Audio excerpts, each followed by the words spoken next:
Welcome back to another video, my brothers. Today I want to talk about some of the mistakes I made in my early 20s. Make sure you watch this entire video. Don't procrastinate and jump off and start jacking off or something, stay on. Focus.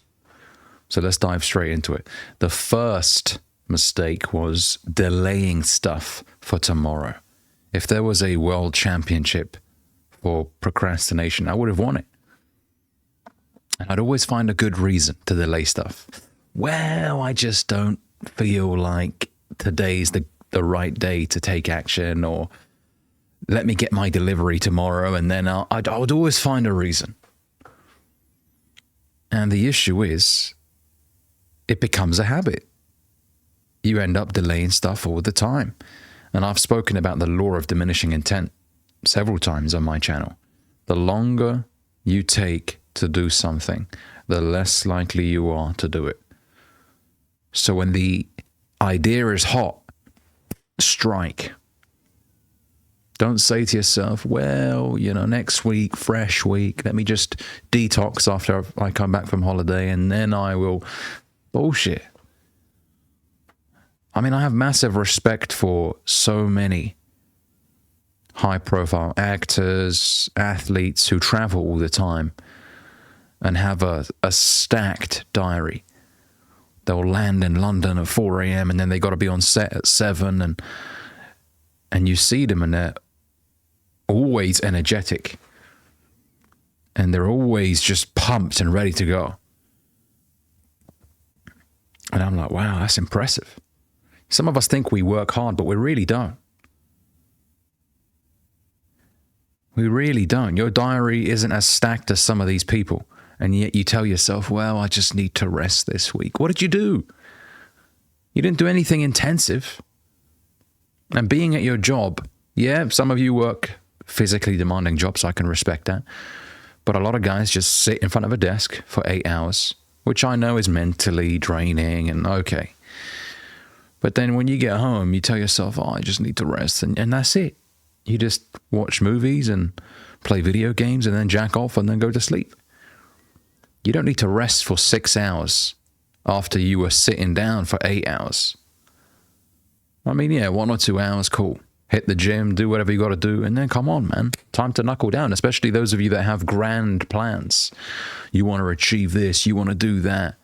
If you have the audacity to live life on your own terms, do what you want to do, whenever you want to do it, with whoever you want to do it, then it's going to take a shitload of work, I'll tell you that. It's not what it seems on Instagram. Passive income, just sit down and thousands of dollars will roll in for doing nothing. That has absolutely ruined this generation of young men. They don't want to do the work anymore. All right, so listen. If there's something you want to do, begin immediately. Get the idea in motion.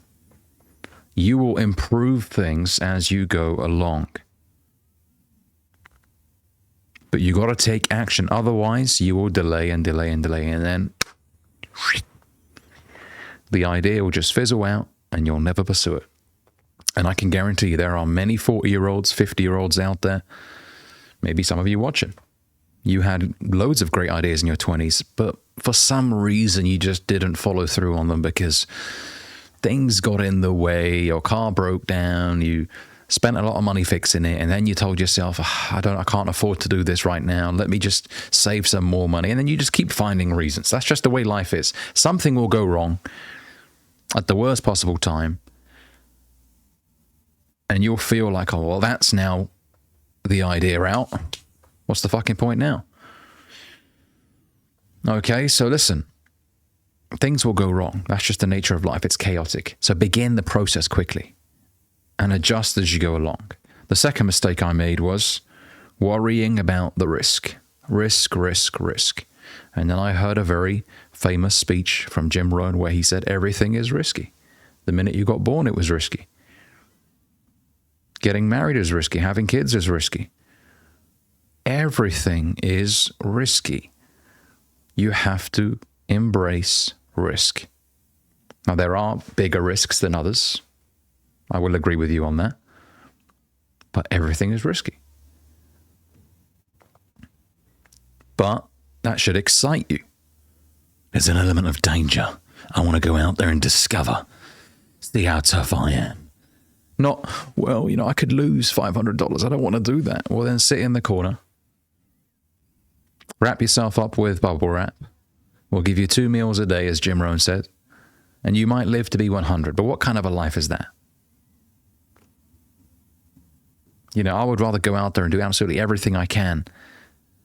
Fall down, get back up, fall down, get back up. And maybe die sooner than somebody who has never gone out there and done anything in life. They may have lived longer, but what kind of a life is that? And it was only when I accepted risk, and I was like, you know what? Instead of me being terrified of risk, I'm actually going to be a friend of risk. All right. Yeah, it's scary. You're right. I could lose all my money. It may not work out, but I want an adventure. I want to see what's possible. I want to have stories to tell in the future. Wisdom comes from experience. What are you going to tell your kids when they sit around you in the living room and they're like, Dad, what did you do when you were, 25 or 28 or whatever? What are you going to say? Nothing. Absolutely nothing. Just went to work and came back home.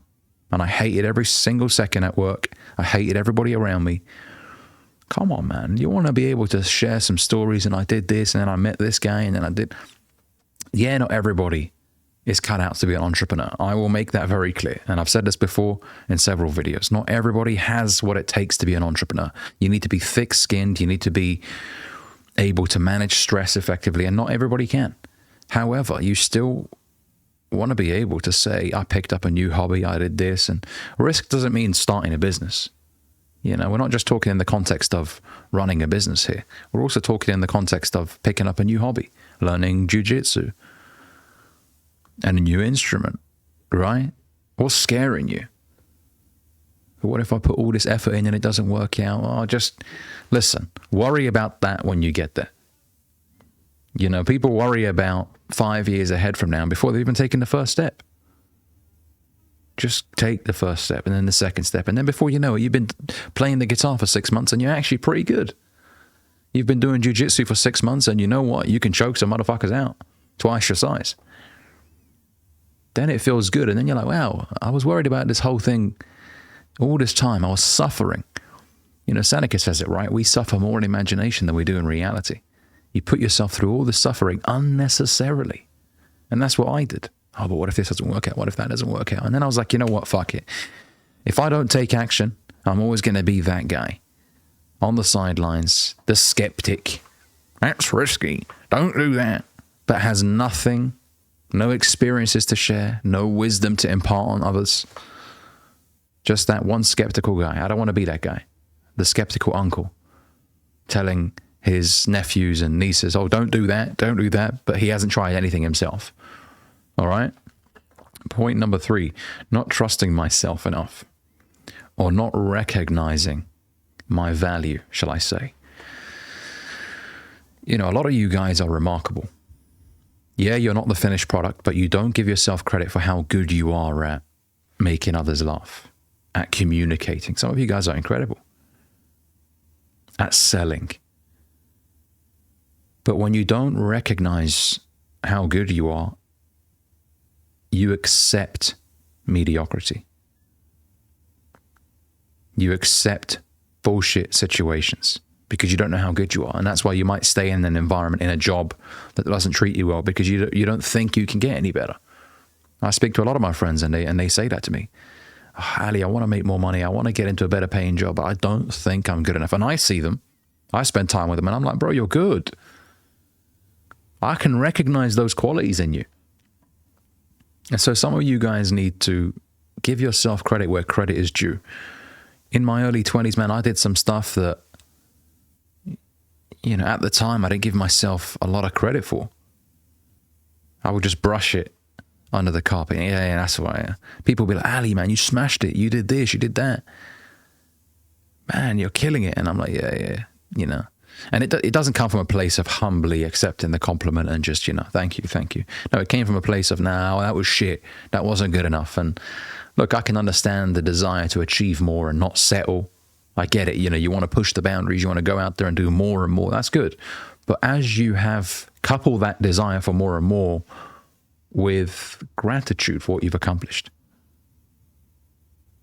reflect on your accomplishment. This way, you won't end up resenting your work. If you never give yourself any credit, there will come a point where you'll start resenting what you do because you don't feel like you've done anything. And it will become frustrating, okay? So give yourself the credit. Recognize your achievements. Journal about them, man. You know what? Last year I did this and I came first in this competition and I played in front of 1,000 people. I did this. Give yourself credit, man. Don't delay happiness for a future date. When I get a 6-figure income, when I become a black belt in jiu-jitsu, when I this, when... No, as you are embarking on the journey, those small achievements along the way, recognize them. All right? Number 4, leaving jobs too soon. Big mistake. And I know a lot of guys these days are like, man, fuck 9-to-5s, man. I don't want to be no brokey working for somebody else. That mindset will not help you become a successful entrepreneur. I can understand your desire to be your own boss. I get it. However, you need a job as you are building your business, as you are embarking on your entrepreneurial journey. The job will fund the business. I've spoken about this before.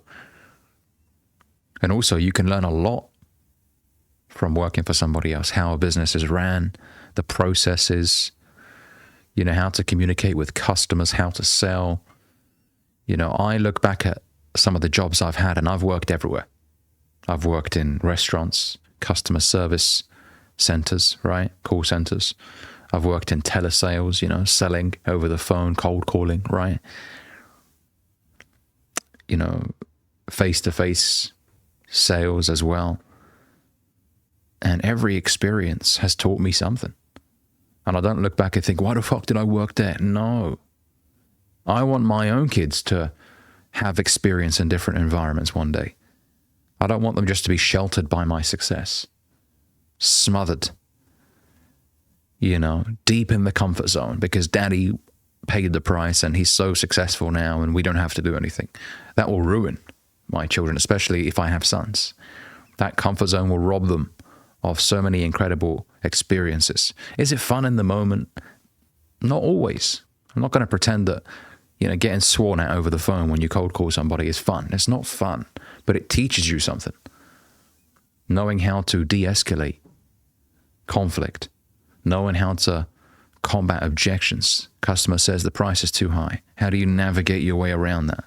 Following up, you know, maintaining relationships with these customers who in the beginning didn't know who the fuck you were, and now they're asking you how you're doing and how was the, you know, your weekend with your friends, and building that rapport with them, and they you know, they look forward to speaking to you, and so you learn a lot.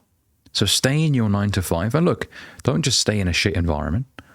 You know, improve your skills so that you can move into a better environment. But this whole, you know, 2 weeks, 3 weeks, 4 weeks, in the early stages, in my early 20s, I was doing that. But then I realized that I need to stay in an environment, get good, and then warrant more money, warrant a better environment. I can't just come in entitled, well, you guys should pay me more. That mindset will mess you up. All right? So don't just be leaving constantly this shiny objects and, oh, but this is a better job. Yeah, but you could go into a better environment and not be good enough because you didn't take the time to prepare and practice in a lesser job. You actually need to prove that you're good. You need to prove that you're going to be an asset to this company. You can't just be like, well, I want to come in and you have to pay me this much. It's like, well, no, it's not how it works, son. All right? The next mistake I made was prioritizing spending over investing. There was a period in my early 20s where I would just be buying dumb shit. Drones. I was financing everything, man. Left, right, and center. I had this compulsive need to spend, or desire to spend. Where it came from, I don't know. Was it my desire to impress others? Maybe.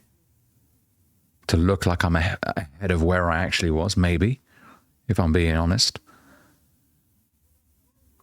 But if I would have prioritized investing in me more than spending, and I did invest in myself, you know, towards my mid-20s, you know, 24, 25, was definitely investing in courses and going to seminars and stuff. But prior to that, I put myself in a bad mess just pretending to be somebody I wasn't. Okay, so focus on investing.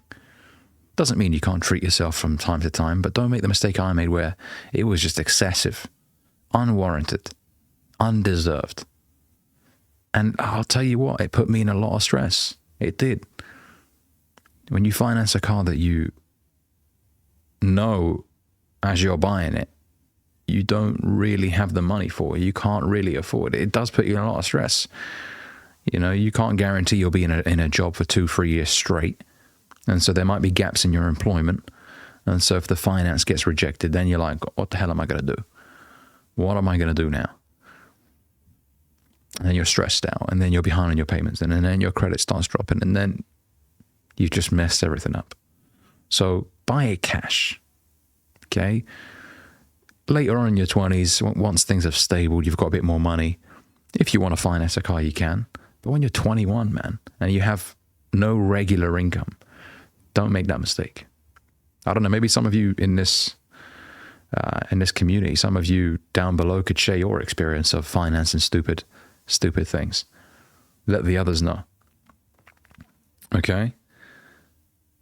The next mistake was saying yes when I wanted to say no. Oh, this is a big one. There were periods in my 20s where I didn't really have boundaries. And I just said yes because I didn't want to disappoint people. Don't know where that came from. Maybe childhood. Maybe saying yes a lot to my parents because I didn't want to upset them. And that developed into my adulthood. You know, in my friendships, you know, my friends suggesting something that maybe I didn't want to go to, whatever, and I'd just be, all right then. And I hated myself for it. Look, from time to time, it's okay. But I was doing it all the time. I was just agreeing, even in my early relationships. You know, I would be yeah, that's fine. Yeah, we can do that. Yeah, even though I didn't want to do that. And women don't like that, guys. Let me tell you this. They don't like it when you don't have your own opinion, when you don't say no. They want you to say no. Not all the time, of course. But, you know, occasionally be like, nah, I don't want to do that. Let's go here instead. They like that. It means you have a backbone. You're not just like a little nice guy on a leash, like, yeah, okay, honey, whatever you want, a happy wife, happy life. That mindset, dangerous. Women will resent their men if their men don't have a backbone and say, nah, from time to time. All right? Eliminate this nice guy syndrome, this need to please others, this compulsive need to please others. Say, nah, I don't want to do that. Respectfully. You don't have to be an arse about it. You don't have to be, oh, fuck you, I don't want to do that. Nah, you can just be like, I don't want to. All right? So hopefully these tips have helped you fellas. If they have, let me know what you think down below. Comment. If you're new here, make sure you subscribe and give this video a like as well. See you boys in the next one.